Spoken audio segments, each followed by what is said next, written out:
माधव दास जी ठाकुर जी के अनन्य भक्त थे। माधव दास जी बड़े ही विद्वान तथा धार्मिक भक्त थे।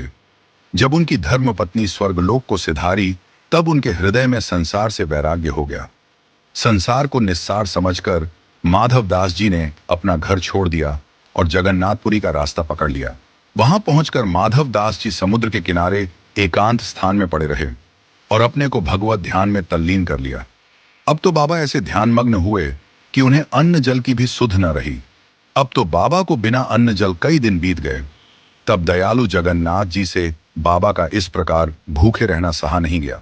भगवान जगन्नाथ ने तुरंत सुभद्रा जी को आज्ञा दी कि आप स्वयं उत्तम से उत्तम भोग स्वर्ण थाल में रखकर मेरे भक्त माधव के पास पहुंचा के आओ। सुभद्रा जी प्रभु की आज्ञा पाकर स्वर्ण थाल सजाकर माधवदास जी के पास पहुंची। सुभद्रा जी ने देखा कि माधवदास तो ध्यान में ऐसे मग्न हैं कि उनके आने का भी कुछ पता नहीं चला। अपनी आंखें मूंदे प्रभु की परम मनोहर मूर्ति का ध्यान कर रहे हैं, तो सुभद्रा जी ने माधवदास जी के ध्यान में विक्षेप करना उचित न समझकर थाल रखकर चली आई। जब माधवदास जी का ध्यान समाप्त हुआ, तब वे स्वर्ण का थाल देख भगवत कृपा का अनुभव करते हुए अश्रु बहाने लगे। भोग लगाया, प्रसाद पाथाल को एक ओर रख दिया और फिर ध्यान मग्न हो गए। उधर जब भगवान के पट खुले, तब पुजारियों ने सोने का थाल न देख बड़ा शोरगुल मचाया। पूरी भर में तलाशी होने लगी। ढूंढते ढूंढते थाल माधवदास जी के पास पड़ा पाया गया। बस फिर क्या था, माधवदास जी को चोर समझकर उन पर चाबुक पड़ने लगे। माधवदास जी ने मुस्कुराते हुए सब चोटें सह ली। रात्रि में पुजारियों को भयंकर स्वप्न दिखलाई दिया। भगवान ने स्वप्न में कहा, मैंने माधव की चोट अपने ऊपर ले ली, अब तुम्हारा सत्यानाश कर दूंगा, नहीं तो चरणों पर पड़कर अपने अपराध क्षमा करवा लो।